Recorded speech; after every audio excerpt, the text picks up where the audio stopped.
खूप दूर जरी आलो असलो तरी नाळ अजून त्या मातीशी जोडलेली आहे.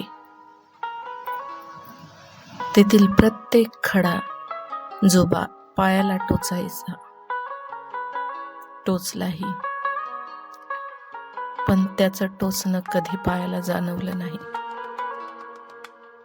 कारण निरागस भावनांनी त्याची कायम फुले झाली. तेथील प्रत्येक झाड सुद्धा वाट बघतंय. ज्यांनी आपल्याला सावली दिली ते मनात विचार करतंय आणि गेट टुगेदरचं खूळ कुणी काढलं त्याला धन्यवाद देते. झाड म्हणतंय, आईच्या पदरासारखी सावली मी तुम्हावर धरली पोरांनो,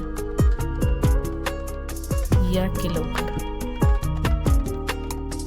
माझ्या थंडगार कुशीत विसावयाला. दमला असताना संसाराचा गाडा उडून उडून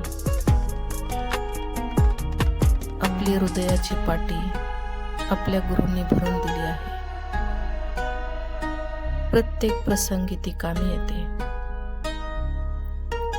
त्यांचे चरण स्पर्श करून आभार कधी मानायचे. काहीच अपेक्षा केली नव्हती, काहीच अपेक्षा केली नव्हती तुमच्याकडून. मित्रांनो, जेव्हा गुरुजी आपल्याला भरभरून ज्ञानाची शिदोरी देत असत तेव्हा कुठेतरी वाटतं त्यांना कमीत कमी धन्यवाद देऊया. भरून पावतील ते सर्व.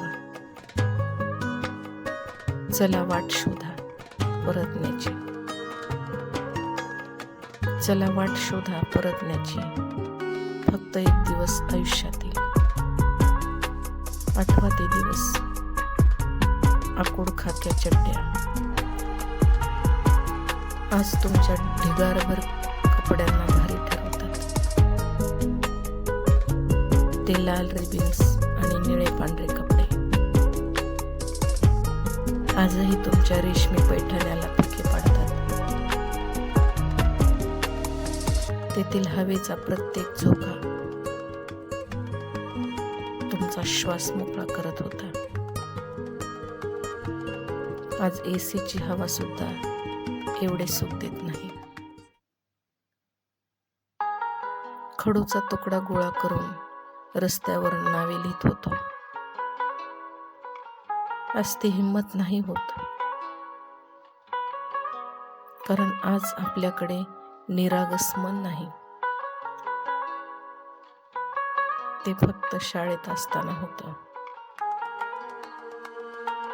बर्फाचा गोळा खाऊन कधी सर्दी झाली नाही.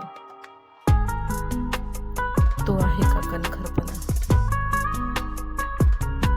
शाळेतील प्रत्येक क्षण आजही लहान करून जातो.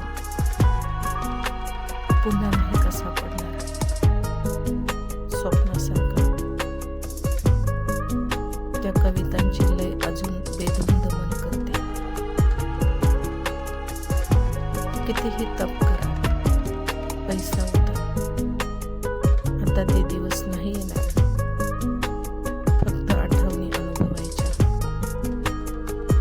या मग त्या हिंदोळ्यावर मोकाटपणे हुंदाडायला. पुन्हा एकदा शाळेत जाऊया. वाट बघते तुमची शाळा एखाद्या आईसारखी, अधुऱ्या प्रेयसीसारखी. डोळे लावून बसली आहे शाळा पोरांना बघण्यासाठी. पुन्हा एकदा, पुन्हा एकदा.